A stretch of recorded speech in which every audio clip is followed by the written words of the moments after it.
আচ্ছা আমাকে বলুন তো, ঠিক মেয়েরা কোথায় থাকলে সেফ থাকবে? বাড়ির বাইরে? না না, রাজ্যে যে এতগুলো ঘটনা ঘটে যাচ্ছে, এর ফলে বাইরের বাইরে হয়তো মেয়েরা সেফ থাকবে না। তাহলে কি বাড়ির ভেতরে?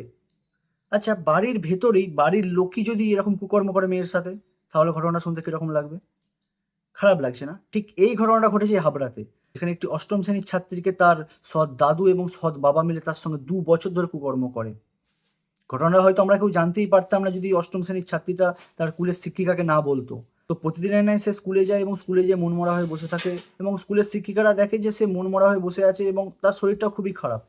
যখন সে তার শিক্ষিকাকে সব কিছু জানায় যে তার সঙ্গে এরকম ২ বছর ধরে কুকর্ম চলছে, তখন সেই স্কুলের শিক্ষিকা সেই ছাত্রীকে নিয়ে সোজা পুলিশের কাছে যায় এবং পুলিশকে সব কিছু জানায়, এবং পুলিশ তার সৎ বাবা এবং সৎ দাদুকে অ্যারেস্ট করে এবং তার সঙ্গে যুক্ত তার মাকেও অ্যারেস্ট করে। মানে জানা যায় যে কিছু বছর আগে এই বাচ্চাটির মা তার স্বামী সংসার ছেড়ে দিয়ে এই বাচ্চাটিকে নিয়ে চলে আসে এবং একটি অন্য পুরুষের সঙ্গে বিয়ে করে সংসার করে, এবং সেই সৎ বাবা এবং সৎ দাদু তার সঙ্গে এরকম উল্টোপাল্টা কাজ করে। তো প্রশাসনের কাছে আমি একটাই অনুরোধ করব, এই সৎ বাবা এবং সৎ দাদুকে যেন ফাঁসি দিয়ে দেওয়া হোক, তার সাথে মাকেও যেন কঠিন থেকে কঠিনতম শাস্তি দেওয়া হোক, কারণ তার মা সব কিছু জেনেও চুপ ছিল।